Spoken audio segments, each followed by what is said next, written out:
All right, so I think it goes without saying that we are really grateful to be here today.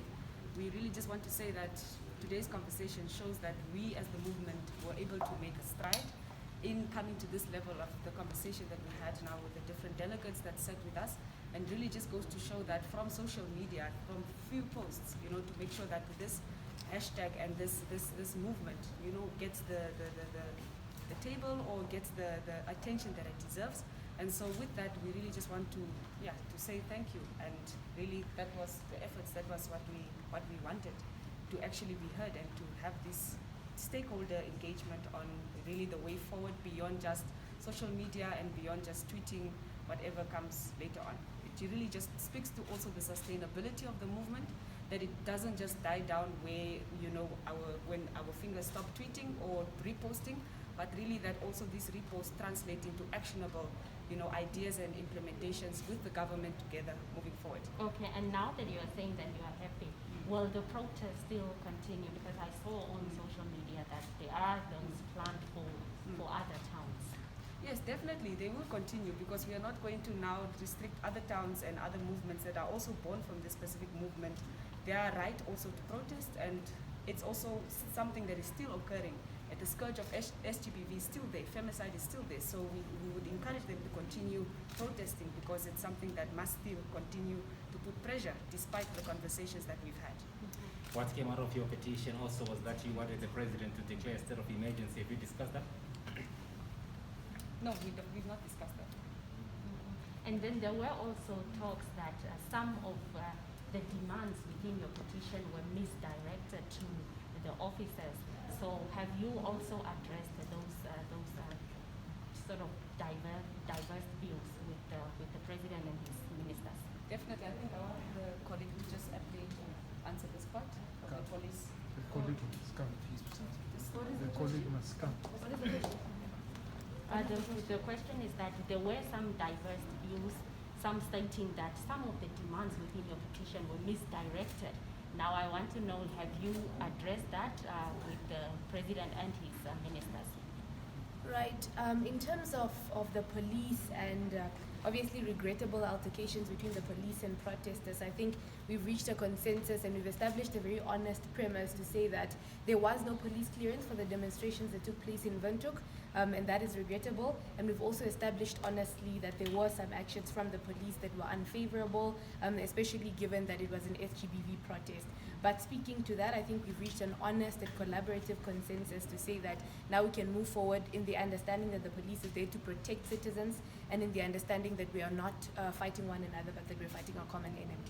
And just lastly from my side, there is this perception that the GBV or SGBV is concerns on mostly just women, but then there are also men who go through abuse at the hands of men. Have you also discussed that, and how going forward, how do you plan on getting women also to admit that the abuse is from both sides? Yeah, definitely. We think the abuse is from both sides, but I think we also need to be honest in looking at the statistics and saying that most of it is from men, and that's not to erase that it's not to erase the experiences of men who experience gender-based violence. But then it's important to understand that gender-based violence speaks to the subject or the victim and not the gender of the perpetrator. And most times that gender happens to be women in Namibia. But gender-based violence, whether it's targeted towards a man or a woman, still threatens equality and it still threatens free and fair existence. And for as long as it persists in Namibia, we're going to continue talking about it with government, with each other, and with other relevant stakeholders. You vehemently called for the resignation of the Gender Minister, Doreen Sioka. You're meeting now with her. Does that change your position? Does it change our position? That's a very complicated question. But what we will say is that there's definitely been meaningful collaboration. There's been conversation. And something that was important that we've all considered is that there's definitely been an information gap. There's definitely been miscommunication. There's work that is being done by the Ministry of Gender that we were not aware of. There's also demands that we have that were obviously not met. So there's definitely a gap in terms of communication and consistent collaboration, but we are fixing it. Going forward, will there be regular consultations? Definitely. Yeah. Going forward, there'll definitely be consistent communication, and that obviously speaks to the issue of accountability. That's holding structures accountable and also holding ourselves as demonstrators accountable to making sure that the conversation that we've started or the efforts that we've aimed to accelerate are going to continue. So there'll be continuous conversation. We anticipate that there'll be the emergence of platforms to make sure that young people or whoever else wants to contribute to that effort has access to contribute to that effort. So the continuity in conversation is definitely there. Thanks. Speaking of accountability, the Prime Minister responded recently to some of the demands. They listed a number of things that they were doing and were going to do to address the demands. However, they didn't provide any timelines or any direct line ministries to take care of certain things.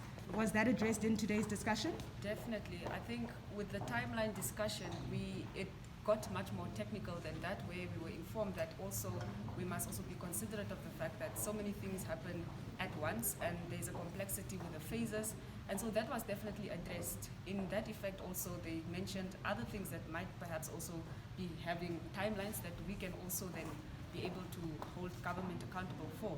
The committee that will be established will also have that technical committee that will then also be able to have the timelines available to us so that we can also again hold government accountable for the specific things that Prime Minister had responded to. Thank you.